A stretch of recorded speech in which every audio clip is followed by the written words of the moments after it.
Olá, amigos e amigas do blog do Chicão Somavila e que acompanham sempre aí o programa O Ponto da Política.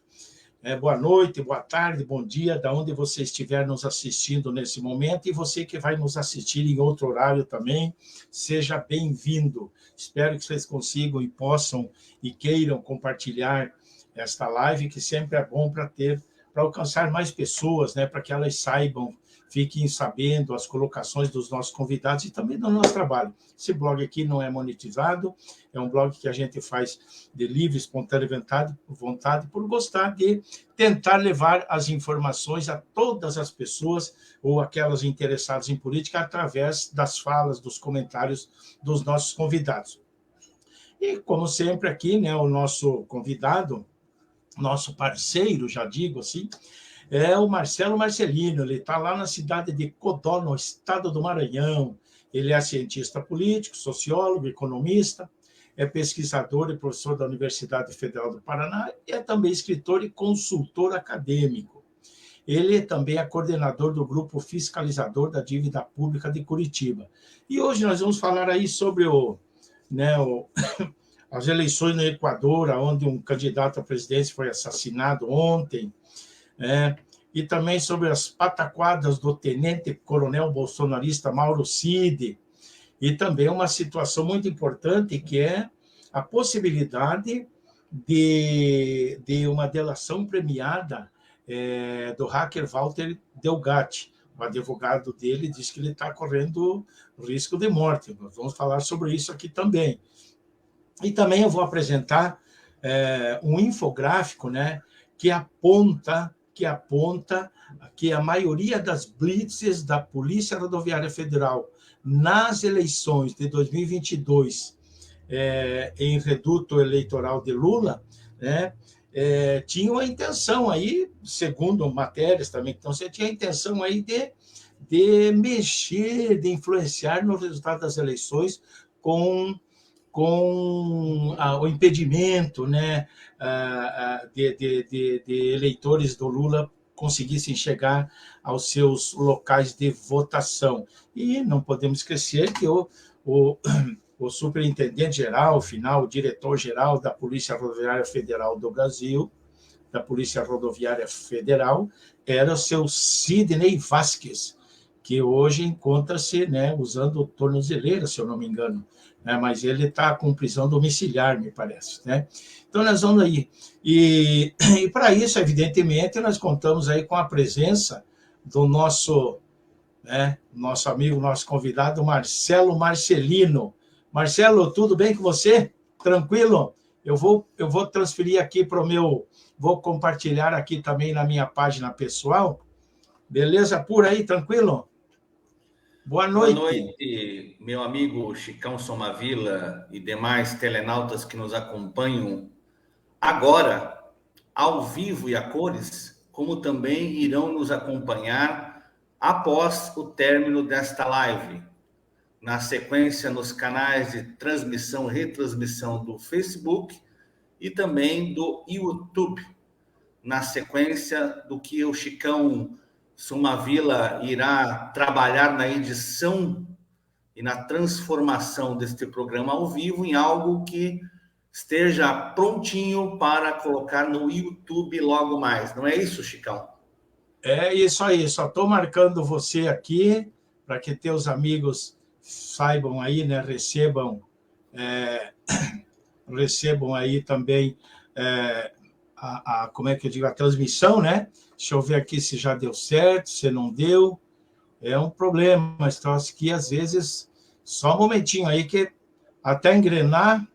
Posso aproveitar o momento que você está aí em atividade, fique à vontade, por favor, digital, que eu quero fazer uma propaganda aí para o lançamento de um livro no sábado, dia 12 de agosto, em Curitiba, na rua Saldanha Marinho, 65, atrás da Praça Tiradentes. Vai ter o lançamento de um livro ali no Centro Cultural Benjamin Perret, que fica ali bem do lado ali da Catedral de Curitiba, famosa Catedral Histórica de Curitiba, na Praça Tiradentes. Terá um evento do lançamento deste livro, como também terá dança, música e comida congolesa, em homenagem aos africanos residentes no país do Congo, e irão aproveitar este evento de lançamento do livro para também promover a sua cultura africana maravilhosa. Este lançamento ocorrerá no sábado, como eu disse agora, no dia 12 de agosto, às 16 horas, mas também esse centro cultural estará aberto a partir das 10 horas da manhã para atividades de venda de revistas, jornais, dossiês políticos, numa visão da esquerda marxista, quem tiver interesse, independente da sua visão política, para aprender mais do significado de determinados conceitos e ideias sobre posições políticas e ideológicas diferentes. Mesmo aqueles que são da direita também precisam conhecer outras vertentes políticas e ideológicas, assim como nós, da esquerda, lemos também autores da direita, da cultura geral, porque, afinal de contas, o mundo, para conhecermos bem melhor, é necessário termos visões diferentes para poder apreciar, diferenciar e optar por aquilo que nós nos aproximamos mais como ideia geral, filosófica, princípios basilares e norteadores da política, e é preciso ter essa posição mais marcante. Então, dia 12 de agosto, sábado, às 16 horas, podendo estar lá antes, se quiser compartilhar com os colegas.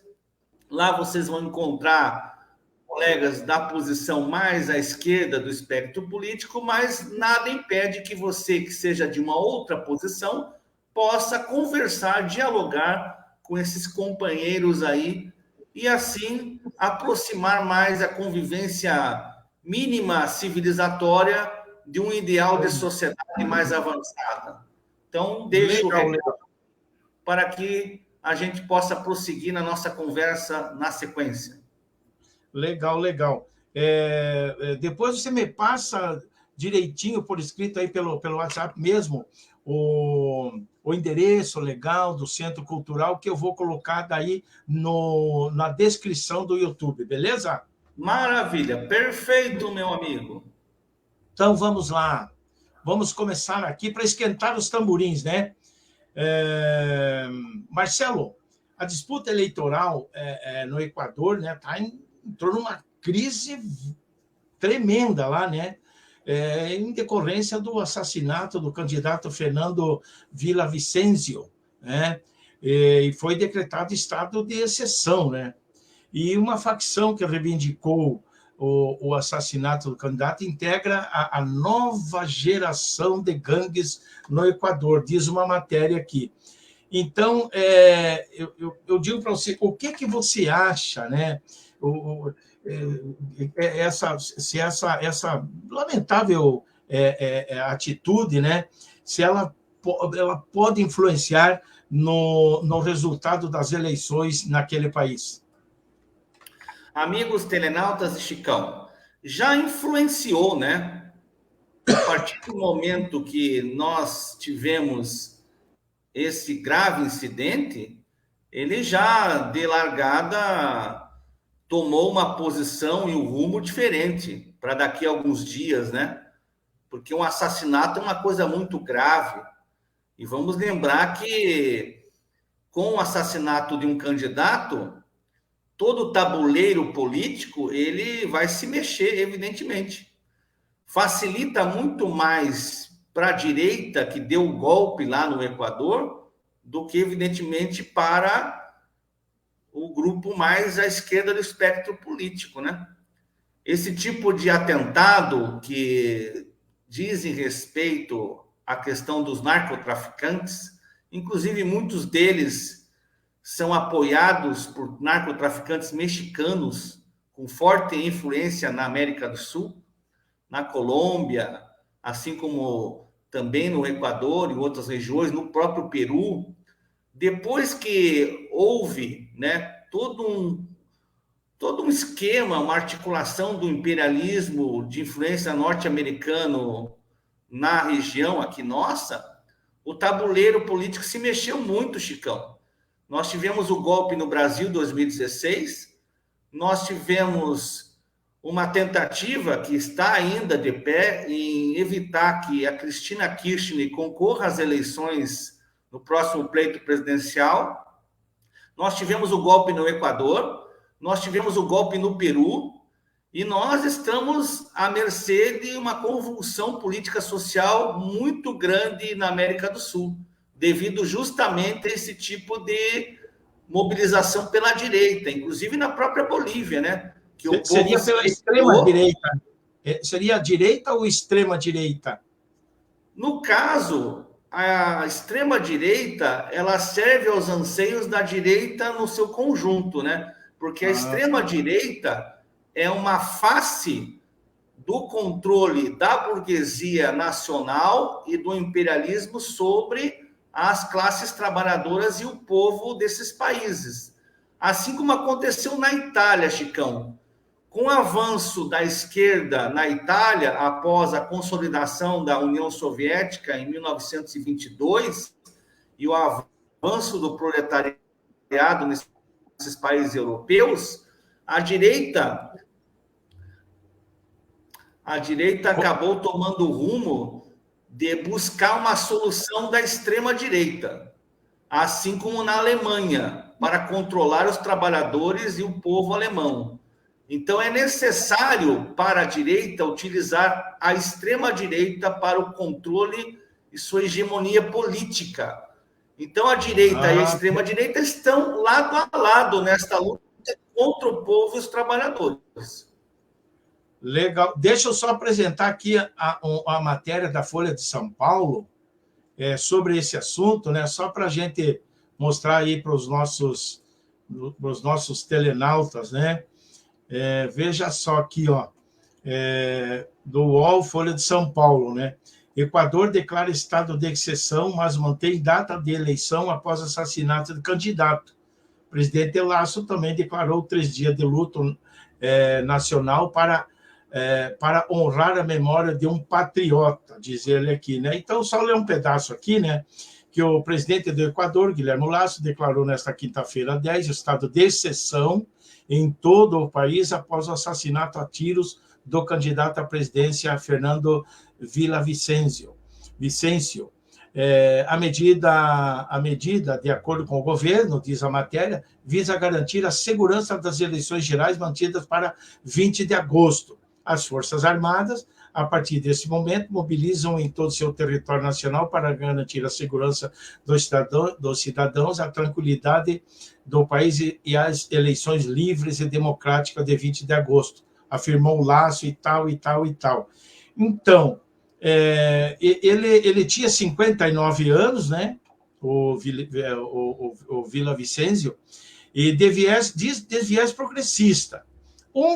Algumas matérias estão dizendo que ele era um homem de direita, outros de esquerda, mas é um viés progressista. Ele foi baleado, enfim, foi sindicalista, enfim, algumas coisas assim. Mas também há denúncias de que ele andava denunciando muita coisa e, às vezes, inventava assuntos, inventava coisas referente a outras pessoas. Eu não sei, eu estou dizendo o que eu li, não que esteja nessa matéria aqui. E ele foi baleado na cabeça e morto, né, ontem, depois de participar de um encontro com apoiadores em uma escola de Quito, capital do Equador. Está aí as imagens, né? Todos aí, né? Enfim, Vicencio era congressista e candidato pelo movimento Construir. Ele disputava a presidência e apareceu em segundo lugar numa pesquisa recente, feita pelo Instituto Sedatos. Mas mais para baixo aqui, estudo da agência Click Report de 5 e 6 de agosto indicava Villavicencio em quinto lugar. Você vê umas diferenças, né, de políticas, né, de pesquisas, né? Gonzalez ainda manteria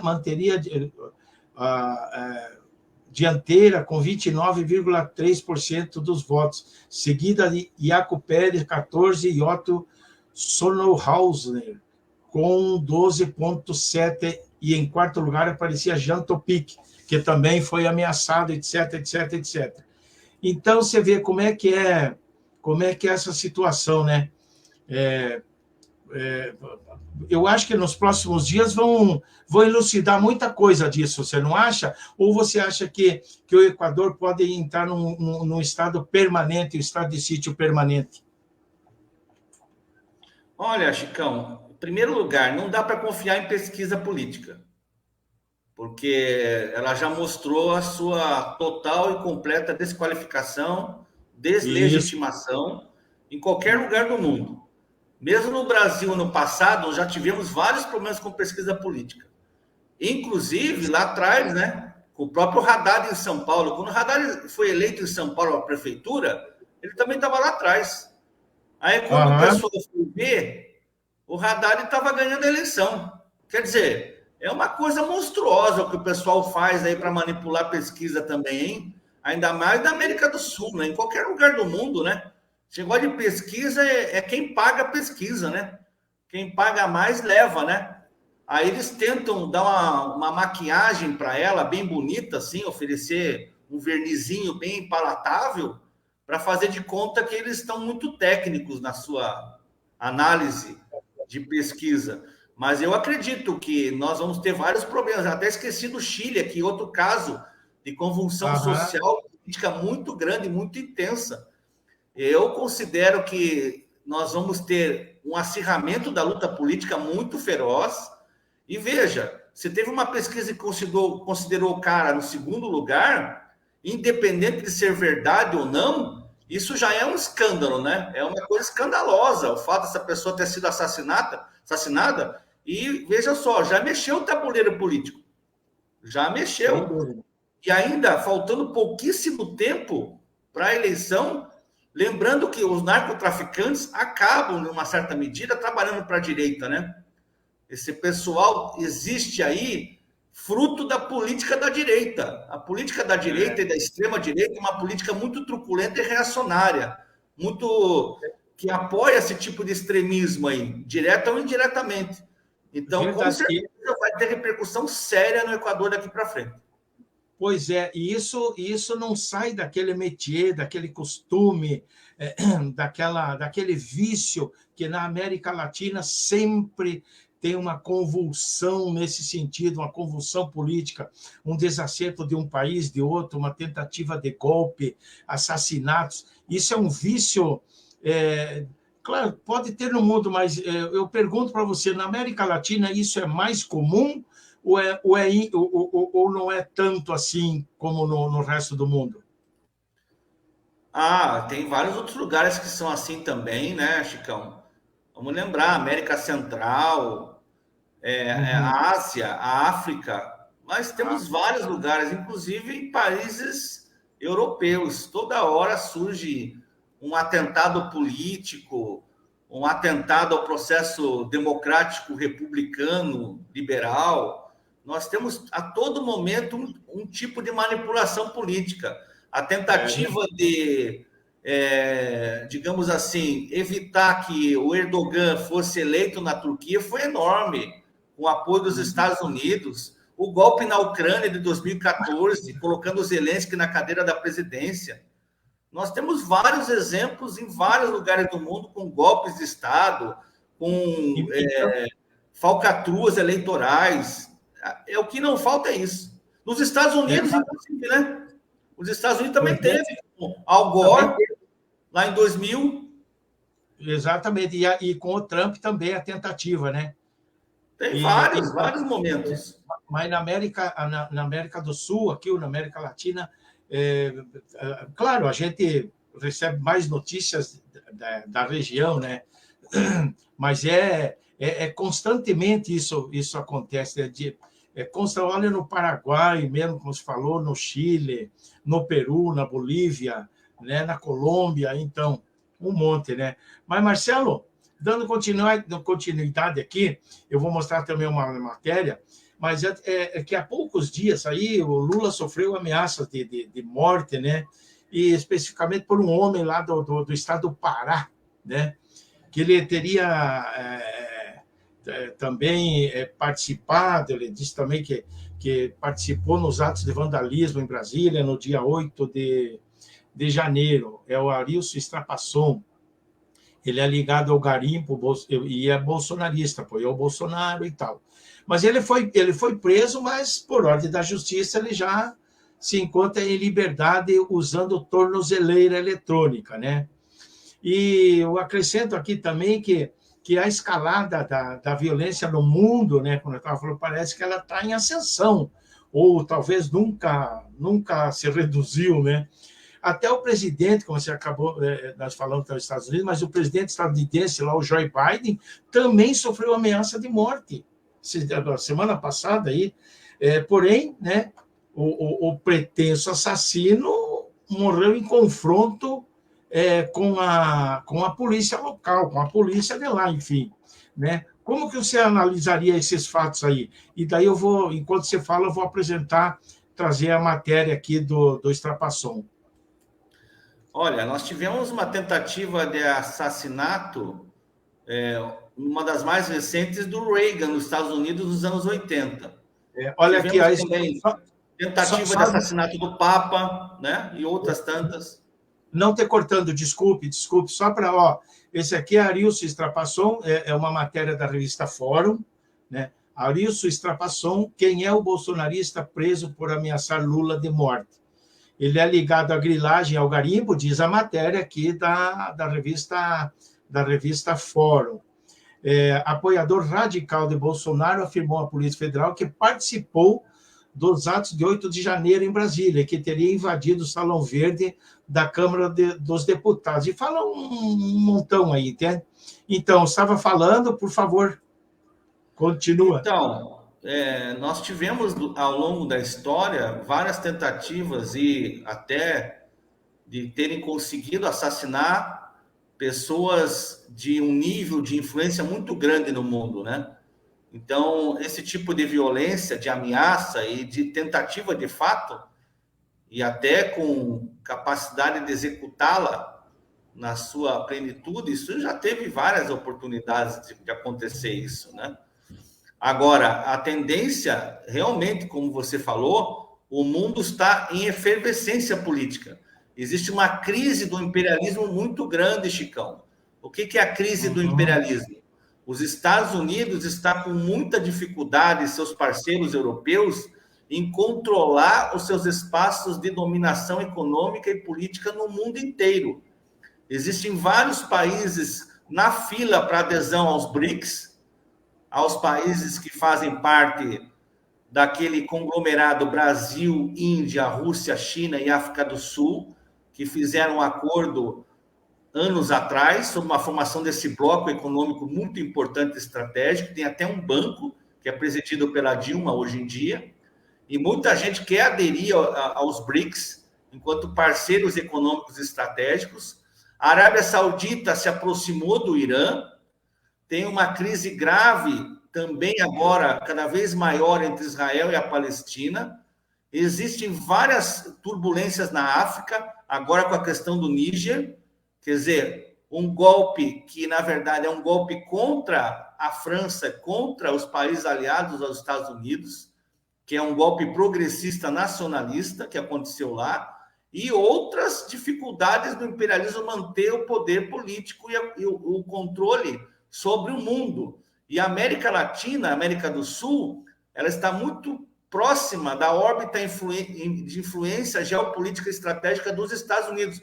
Por isso que os golpes são mais frequentes aqui e mais, digamos assim, alardeados por a nossa proximidade hemisférica com os poderosos do norte. São questões para a gente pensar. O mundo está realmente numa situação muito grave e podemos, sim, não há como descartar que a gente se aproxime de uma terceira guerra mundial, porque a situação está muito grave. Na Ucrânia, Chicão e amigos, olha, o resultado até agora das estimativas são gravíssimas. A Ucrânia perdeu em mortos nesta guerra cerca de 400 mil pessoas. É muito sério o problema na Ucrânia, uma crise na OTAN, no bloco comandado pelos Estados Unidos, e eles não têm como parar a Rússia. A Rússia vai vencer esse conflito. A Rússia está administrando esse conflito. E não há como... E a tendência de uma escalada mundial é bem possível.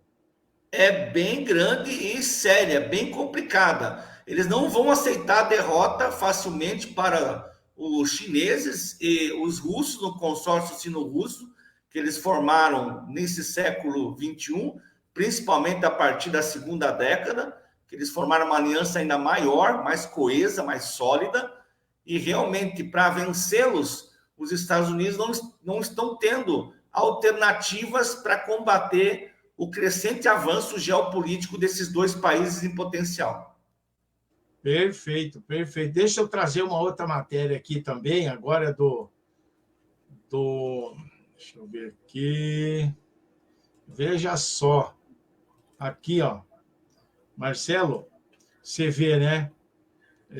Tá aqui, onde é que tá? Tá aqui a matéria. Olha aqui, na Folha de São Paulo também. É sobre essas pataquadas aí do tenente-coronel Cid, né? Mauro Cid. O Cid fez 99 tentativas para acessar e-mail da presidência, no caso da República atual, Lula, após gestão Lula desativá-lo, né? O relatório enviado à CPI de 8 de janeiro registra tentativas de 15 a 17 de março, feita pelo assessor de Bolsonaro, pelo ex-assessor de Bolsonaro. Diz a matéria aqui da Thaís Oliveira e Matheus Vargas, né, da Folha de São Paulo. O tenente-coronel Brasília, o tenente-coronel Mauro Cid, um dos principais auxiliares do ex-presidente Jair Bolsonaro, do PL, tentou acessar o e-mail funcional mesmo após o governo Lula bloquear a conta. A planilha entregue pela Casa Civil à CPI de 8 de janeiro, obtida pela Folha, diz a matéria, mostra 99 tentativas de acesso em 15 de março, quando o login de Cid foi bloqueado. O último registro é de 17 de março às 11 horas e 16 minutos. O governo Lula também informou à comissão que o e-mail funcional de Cid foi acessado mais de 500 vezes em 2023, quando Bolsonaro já havia deixado a presidência. O documento da Casa Civil mostra que o usuário Mauro CBC, iniciais de Mauro César Barbosa Cid, teve 99 tentativas frustradas em 3 dias pelo mesmo motivo. Conta desativada, expirada ou bloqueada.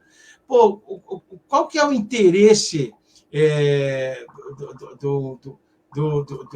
do ex-ajudante de Bolsonaro, né, o Mauro Cid, acessar esses e-mails? Será que ele queria aprontar alguma coisa ou queria apenas tirar informações? Como saiu também matérias essa semana que eles teriam tido acesso aí às viagens de Lula, o roteiro de viagens e tal. Isso, será que é uma tentativa meio violenta ou apenas especulações sobre o governo? O que você acha disso? Luiz Chagas está conosco.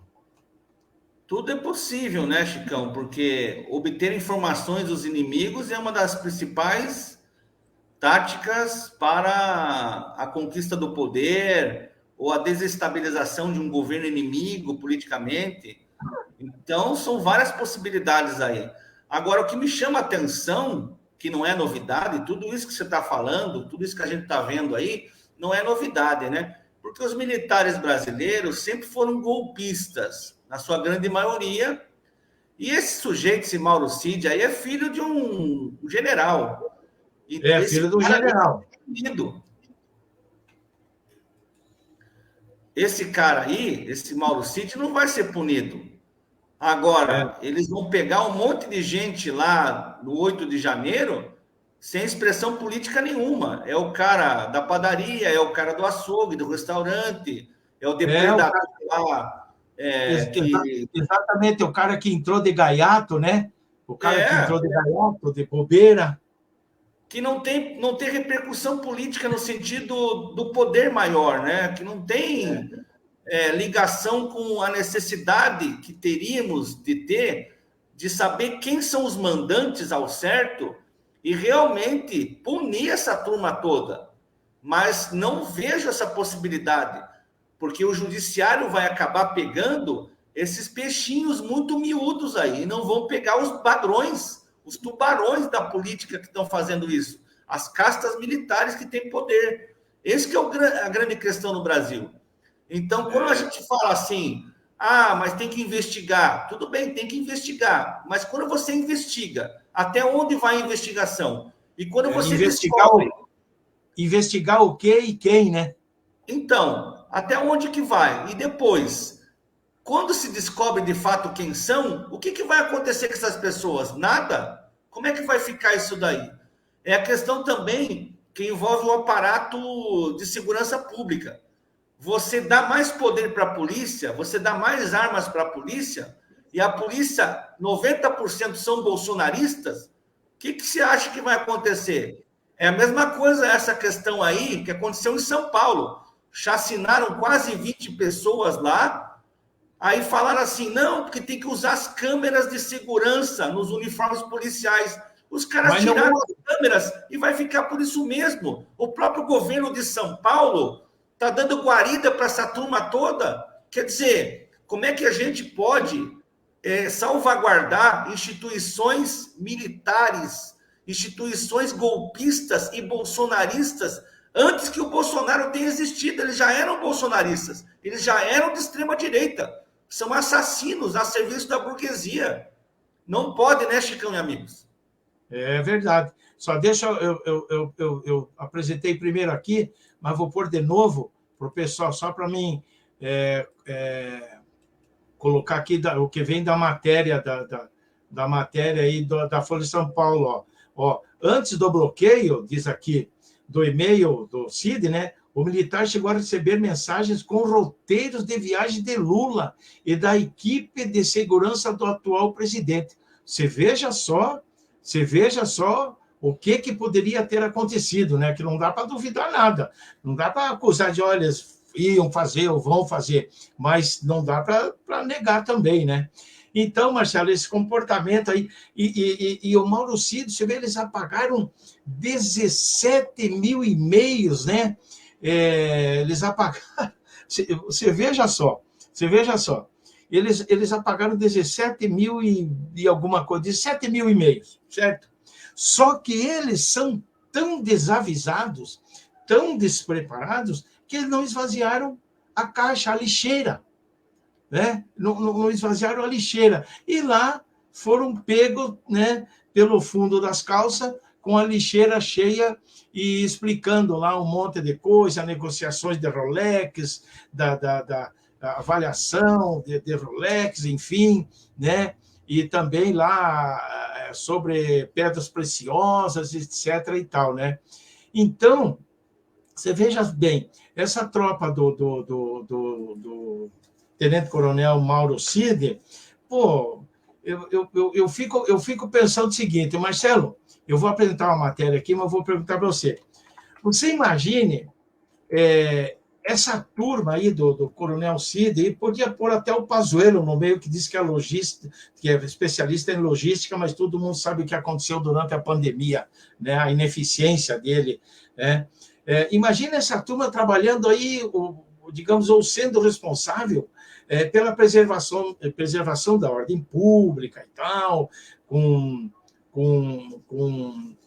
investigações e tudo, ou eles como responsáveis pela preservação de informações sigilosas do Estado brasileiro.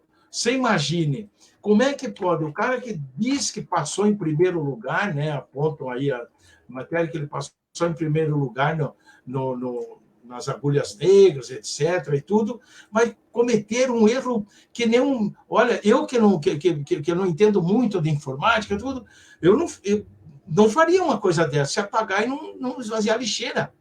ter nenhum garoto, uma garota, não desmerecendo as pessoas mais novas, de forma nenhuma, bem ao contrário, eles jamais fariam isso, apaga ali, apaga na lixeira. Como é que pode esses marmanjos querendo dar o golpe e dando uma pataquada dessa, cara? Como é que pode, né? Linda Carvalho também curtiu a nossa matéria aí. Então, como é que você vê isso? Olha, meus caros telenautas e Chicão, a direita, esse pessoal aí, eles são despreparados, incompetentes, mas ao mesmo tempo eles não estão nem aí para o povo brasileiro, eles entregam tudo que tem no país para o capital estrangeiro, para os interesses do imperialismo americano. Esse pessoal aí não tem nada de valor que mereça uma atenção preciosa ao povo, porque esse pessoal desconsidera o povo brasileiro. A pandemia foi o maior exemplo disso, né? Não só por parte do governo federal, como também por parte dos governos estaduais e municipais pelo Brasil afora. A gente já falou sobre isso. Veja esse sujeito aí, esse Mauro Cid.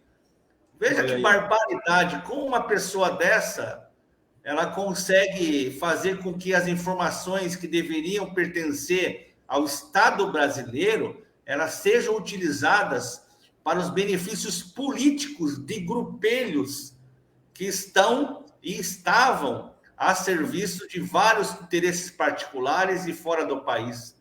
É uma coisa absurda. Uma pessoa dessa poderia continuar como um militar respeitado? E vamos pensar bem, Chicão. Quem avaliou Mauro Cid que ele ficou em primeiro lugar nas agulhas negras? Quem que está avaliando? Talvez é o nepotismo. Claro! Como que pode?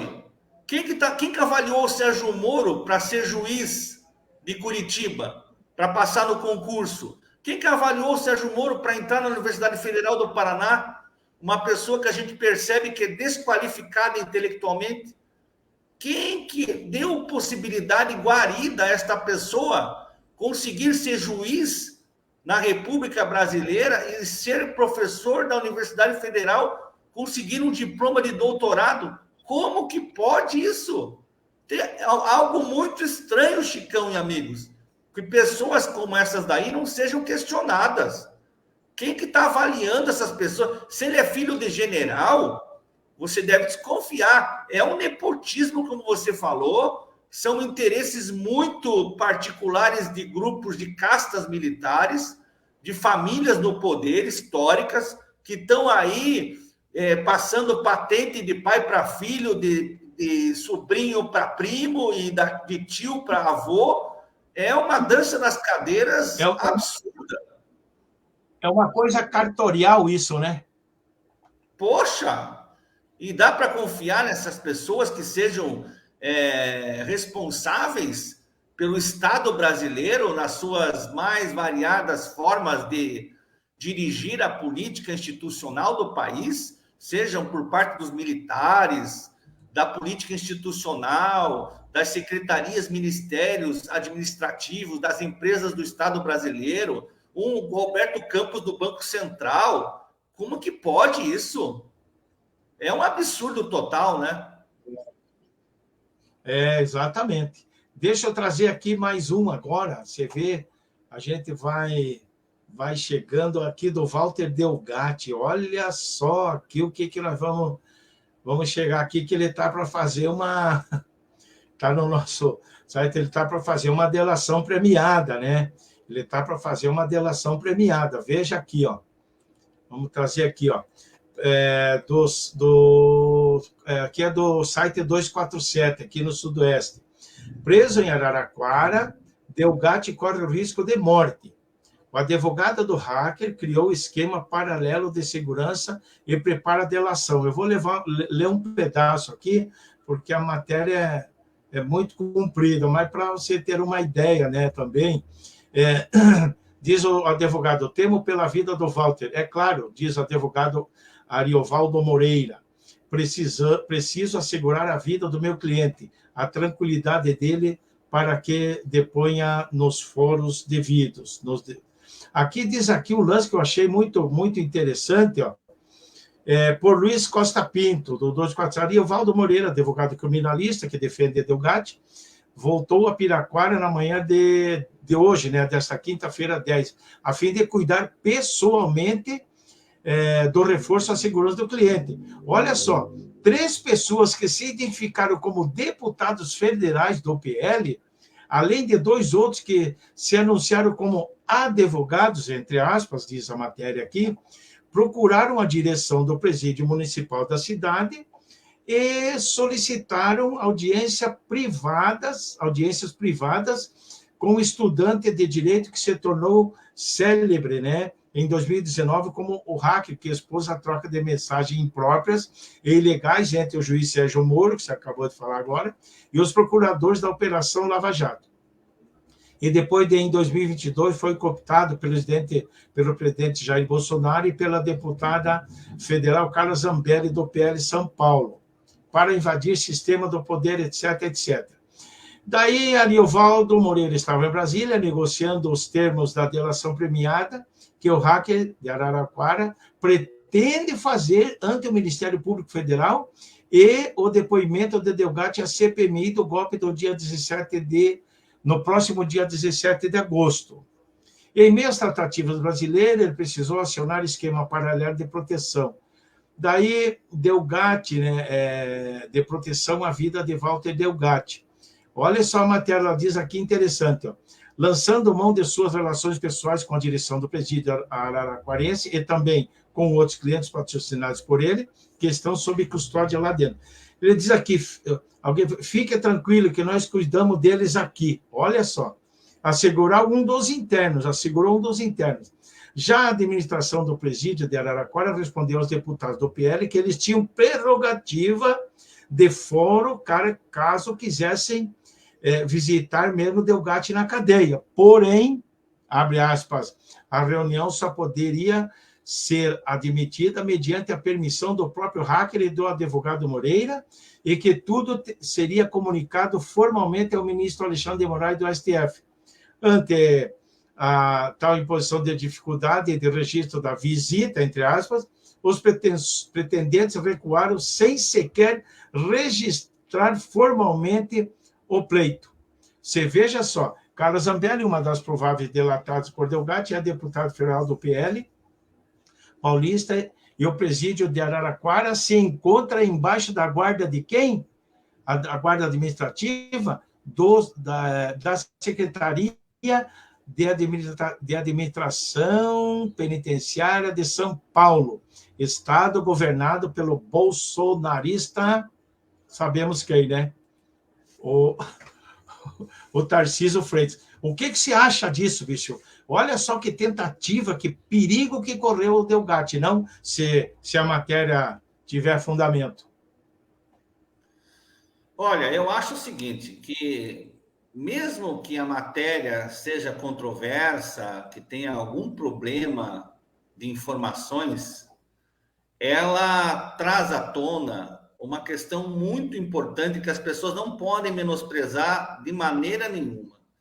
É o fato de que essas pessoas estão, com certeza, ameaçadas pelo regime que se instaurou no Brasil nesses últimos anos de golpe de Estado.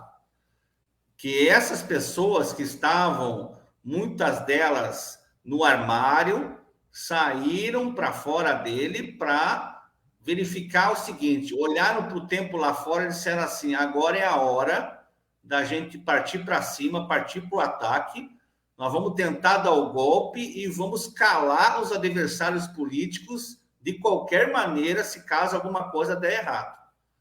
Não tem porquê, razão nenhuma da gente não imaginar, não pensar sequer na possibilidade de realmente essa pessoa estar correndo perigo de fato. Isso é muito claro.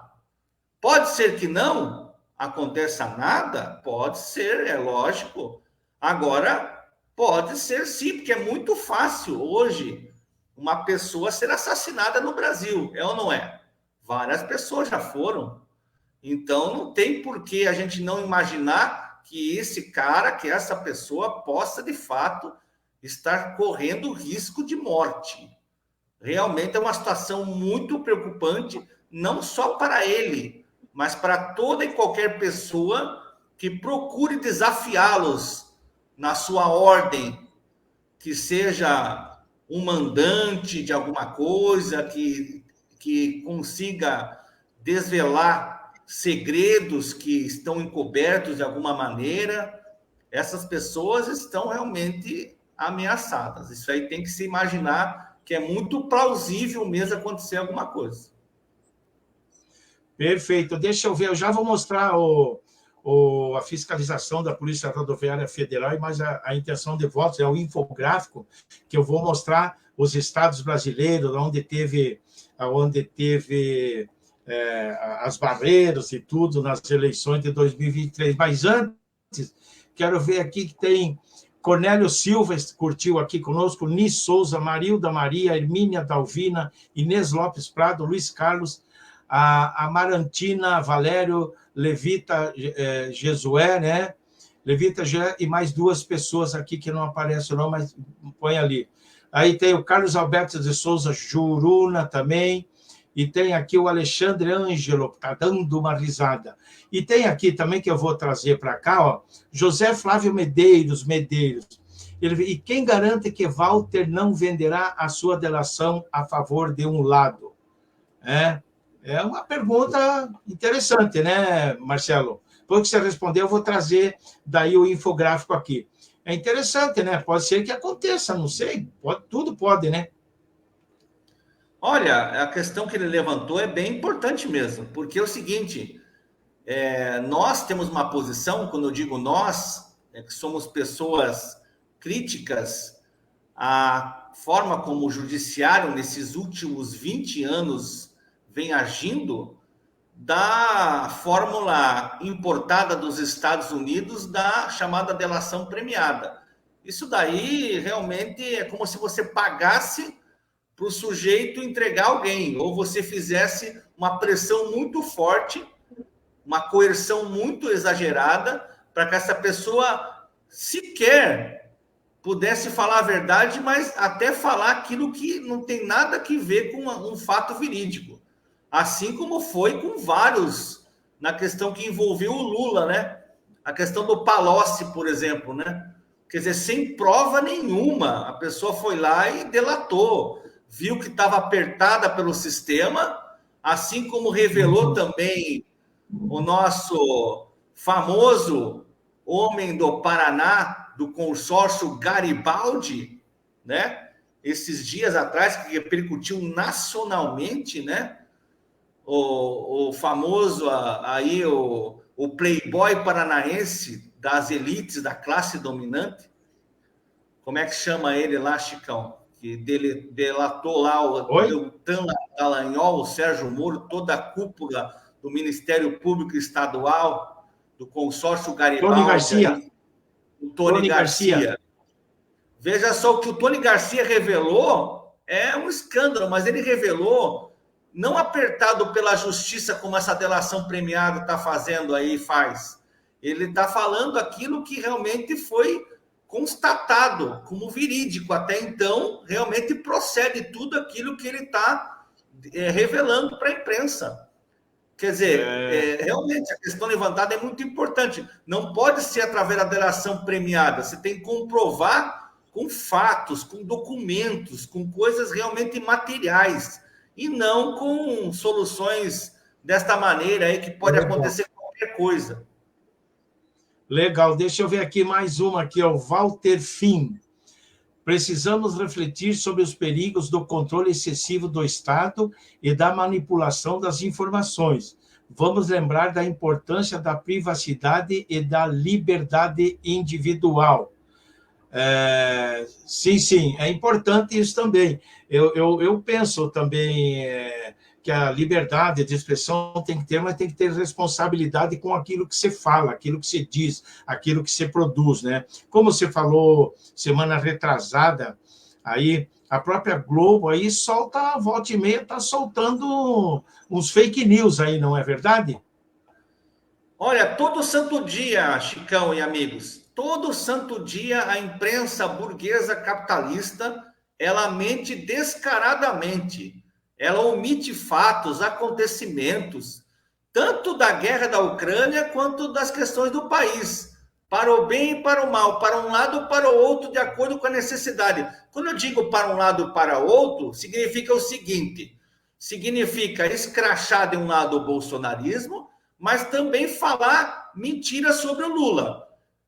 Tudo a favor dos interesses desses grupos privilegiados do grande capital nacional e internacional.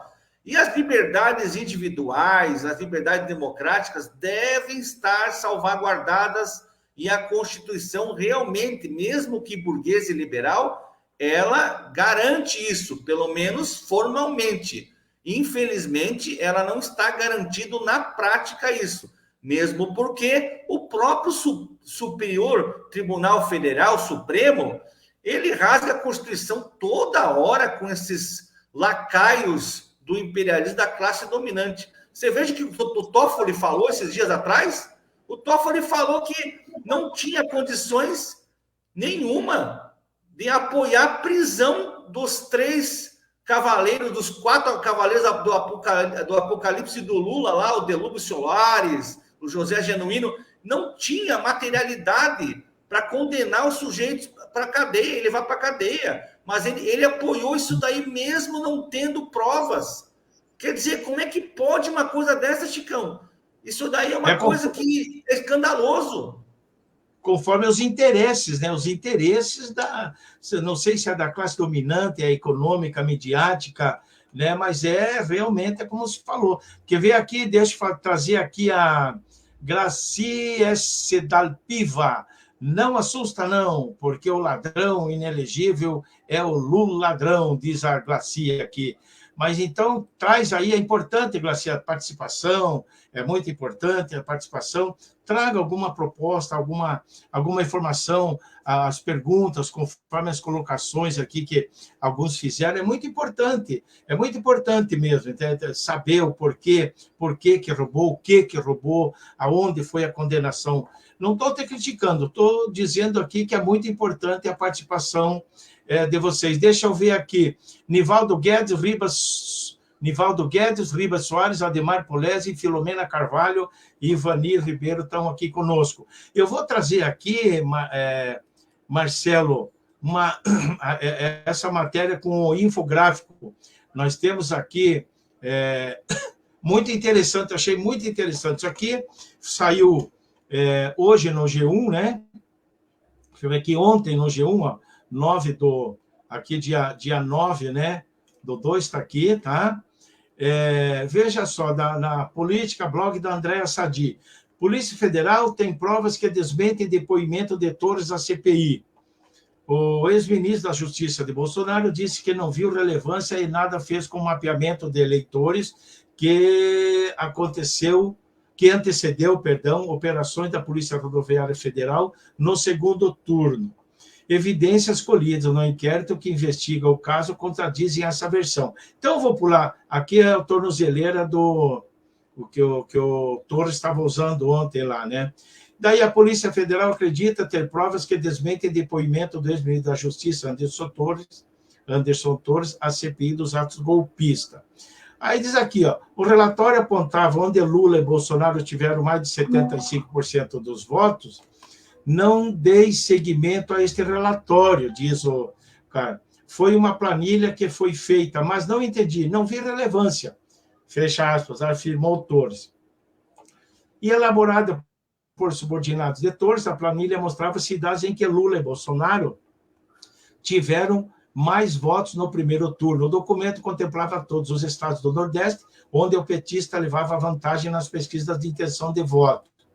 Aí diz aqui, isso aqui é a matéria do G1, da coluna da Andréa Sadi. No dia do segundo turno das eleições, Polícia Rodoviária Federal, também subordinada a Torres, parou 2.000 ônibus em blitz no Nordeste, interferindo na movimentação de eleitores para comparação. De eleitores. Para comparação, 571 ônibus foram parados no Sudeste. Veja o infográfico. Então, eu vou mostrar aqui, ó, que o infográfico que tem aqui do G1. Vamos ver se eu consigo selecionar aqui. Não dá para selecionar, mas está aqui, ó. Fiscalização da Polícia Rodoviária versus intenção de votos. No Nordeste, teve 2 mil ônibus fiscalizados e era a região onde Lula tinha maior intenção de votos, 66%. Norte, está aqui, Norte, ó. Não sai, Norte. Ônibus, 5 ônibus retidos, 310 fiscalizados. Intenção de voto no Centro e no Norte, está aqui, ó. Que compõe aqui Roraima, Amapá, Pará, Amazonas, Acre, Rondônia e Tocantins, tá? Diz aqui, ó, Lula tinha 49%, Bolsonaro 44%. Aí, no Nordeste, ônibus, 48 ônibus retidos e 2.185 ônibus fiscalizados. Intenção de votos, Lula 66%, Bolsonaro 28%. Nordeste, o que implica aqui? Maranhão, Ceará, Rio Grande do Norte, Paraíba, Pernambuco, Alagoas, Sergipe, Bahia e Piauí. Né? Aí vai descendo aqui, ó, Centro-Oeste, ônibus retidos, 893 fiscalizados. Intenção de votos, 49 Lula, 44 Bolsonaro. O que implica? Mato Grosso, Distrito Federal, Goiás e Mato Grosso do Sul. No Sudeste, 5 ônibus, no Sudeste, 9 ônibus retidos, 571 fiscalizados. Intenção de votos, 47% Lula, 45% Bolsonaro. No Sul, 94 ônibus retidos, 632 fiscalizados. Intenção de votos, 53% para o Lula, 40% Bolsonaro. Daí diz aqui que o Torres chegou a... Opa, volta aqui, vamos ver se vai dar para voltar aqui. Né? Que Torres chegou... deixa eu ver se eu consigo aqui, não está dando. Deixa eu ver o que dá aqui. Mas eu já estava de novo aqui, ó. Torres chegou a viajar para a Bahia para se reunir com integrantes da Polícia Federal, Rodoviária Federal, né? E para pedir à corporação atuasse nas ruas junto com a Polícia Rodoviária Federal no segundo turno. Então, ele pediu à Polícia Federal para ela, né, se juntar aí com a Polícia Rodoviária Federal no segundo turno. A PF estará o inquérito para investigar o caso e, na manhã de quarta-feira, prendeu o ex-diretor, que todo mundo sabemos, e tal, e tal, e tal, e tal. Então, veja só, como é que você vê essa situação, que agora, tanto o Torres quanto o Silvanei estão negando essa situação, né? Como é que você vê isso? Como é que você sentiu tudo isso? Olha, Chicão, essa questão de você bloquear o adversário por diversas táticas, eu me lembro bem da eleição de 1989, no segundo turno, entre o Collor de Mello e o Lula. Acontecendo fatos muito parecidos com esse agora na Bahia. Vários ônibus deixaram de circular, agora não foram impedidos no sentido do seu trajeto, mas eles deixaram simplesmente de circular. Então, eles tentam, de alguma maneira, de alguma forma, barrar o processo democrático, o processo eleitoral, com vários tipos de artimanhas, né?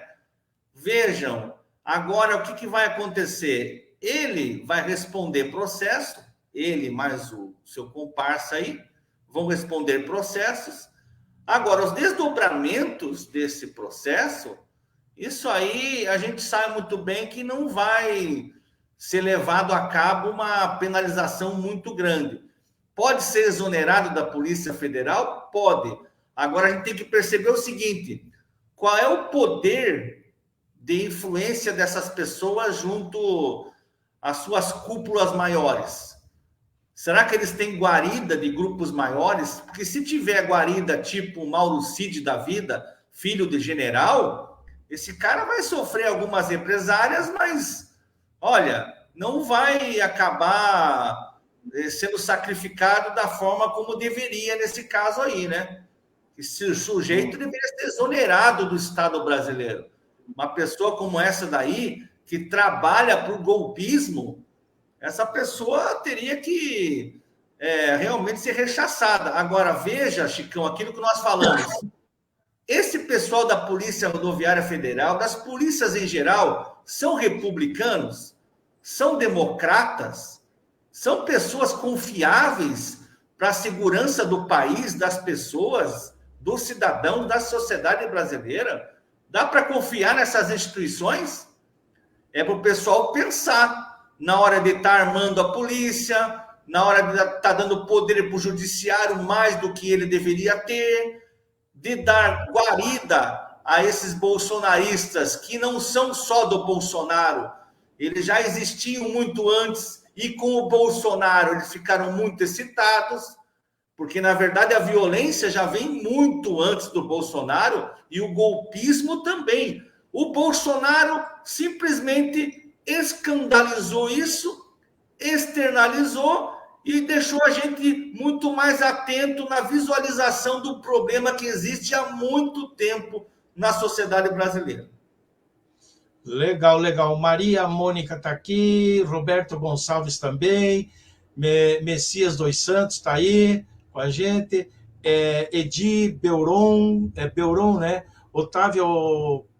Otávio Possato, Aguinaildo Pedro, Ari Sérgio Freitag, André Luiz Martinez, Vani Paulão, Santiana, Maria Francisco Bezerra, e por aí vai. Então, tem uma aqui, tem uma colocação aqui de deixa eu ver aqui, um comentário. Eu quero, legal, vamos colocar todos os comentários aqui. Roberto Gonçalves, ele fala fake news. Lula, ladrão, jamais ganharia no som. Não somos loucos. Então, provavelmente seja sobre essa matéria aqui, esse infográfico. Roberto Gonçalves, seria interessante, fake news, né? Você fazer essa denúncia junto ao STF, né? Hoje é o Roberto Barroso, né, que é o presidente, né?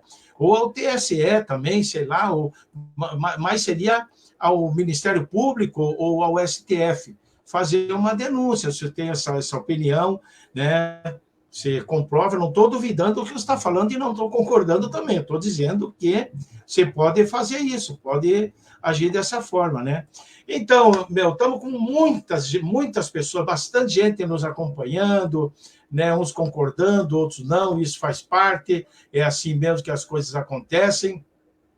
E nós chegamos ao fim aí. Opa, tem mais um aqui, deixa eu ver mais um, que nós estamos no final. Vou ler o último, tem mais uns aqui. Não assusta, Roberto diz que é fake. Aqui, olha só. Evaldo Cândido, seus bobalhões, esquerdopatas, a esquerda não vale o que o gato enterra. Olha, eu sou obrigado a dizer para você que você deve ser aquilo que o gato enterra.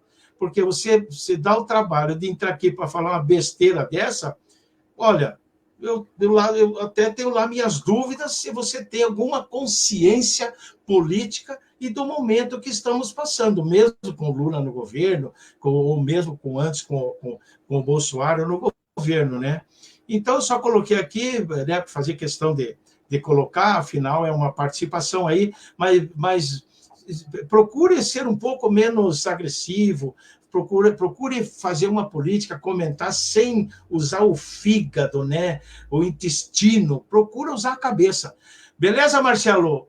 Chegamos aí 1h03 de programa, eu agradeço muito aí a tua participação, beleza?